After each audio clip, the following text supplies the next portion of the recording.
6 అడుగుల ఆజానుబాహుడు. ఆకట్టుకునే శరీర సౌష్ఠవం అతడి సొంతం. అదే శాపం కూడా. చరిత్ర ఎన్నటికీ మరువని బానిస అయ్యాడు. కేవలం పిల్లలని కనడానికే రోజు 100 మందితో సెక్స్ చేసే స్లేవ్ బ్రీడర్ అతడే పటాసిక. దాదాపు 249 మంది పిల్లలకు తండ్రయ్యాడు.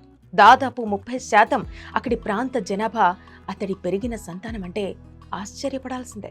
ఇలా చెప్పుకుంటే పోతే చాలానే ఉన్నాయి. 130 ఏళ్లు జీవించి బ్రెజిల్ చరిత్రలో మర్చిపోలేని పాత్రగా మిగిలాడు పటాసిక.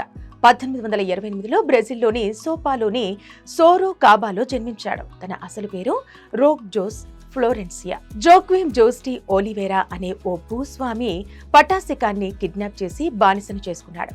బానిసత్వం అధికారంగా ఉన్న ఆ రోజుల్లో తిరుగుబాటు బావుటా ఎగురవేసిన ఘనుడతను. తనలాగా ఇంకెవ్వరూ బానిసత్వం అనుభవించకూడదని ఒంటరి పోరాటం చేశాడు. అతడి పేరు వెనకాల చాలా కథలే ఉన్నాయి. పటాసిక అంటే పోర్చుగీస్లో డ్రై ఫ్రూట్ అని అర్థం వస్తుంది.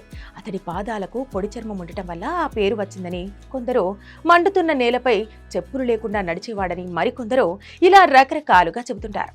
7 అడుగులు ఎత్తుండే ఈ ఆజానుబాహుడు ధైర్య సాహసాలకు, తెలివితేటలకు పెట్టింది పేరు. అందుకే మిగతా బానిసల్లా కూలి పనికి కాకుండా స్లేవ్ బ్రీడర్గా ఉపయోగించేవారు. అలా రోజుకు 100 మంది మహిళలతో బలవంతంగా సెక్స్ చేయాల్సి వచ్చేది. దాని ఫలితంగానే 249 మందికి పైగా పిల్లలకు తండ్రయ్యాడని చెబుతుంటారు. అతడి ద్వారా పుట్టిన సంతానం కూడా దృఢంగా, ఆరోగ్యంగా ఉంటారనేది అక్కడి ఉన్నత జాతి స్త్రీల నమ్మకం.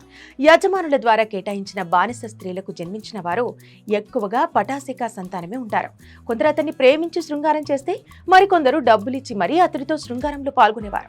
అతడి ద్వారా పుట్టిన బిడ్డలకు 11 ఏళ్లు రాకముందే యజమానులు కష్టమైన పనులను పురమాయించేవారు. పటాసిక జన్యు లక్షణాలతో బలమైన శ్రామిక శక్తిని ఉత్పత్తి చేయడానికి సంతానోత్పత్తి బానిసగా మార్చారు. 1888లో బ్రెజిల్లో బానిసత్వం రద్దు కావడంతో పటాసిక స్వేచ్ఛ లభించింది. అయితే పిల్లలను అమితంగా ప్రేమించేవాడు పటాసిక. అతడిలాగా బానిసలుగా కాకుండా ఉండాలని కోరుకున్నాడు. వారికి చదవడం, రాయడం ఎలాగో, పోరాడి బతకడం ఎలాగో నేర్పించాడు. జీవితపు చివరి కాలంలో పల్మిరా అనే మహిళను వివాహం చేసుకున్నాడు. పటాసిక 130 సంవత్సరాల వయసులో జూన్ 13, 1958న బ్రెజిల్లోని శాంటా యుడోక్సియా సో కార్లోస్ సోపాలోలో కన్నుమూశారు. పటాసిక జీవితకాలంలో 1888లో బానిసత్వ నిర్మూలన, 1889లో గణతంత్ర స్థాపన, 2 ప్రపంచ యుద్ధాలు, అనేక సామాజిక ఉద్యమాలు చేశాడు పటాసిక.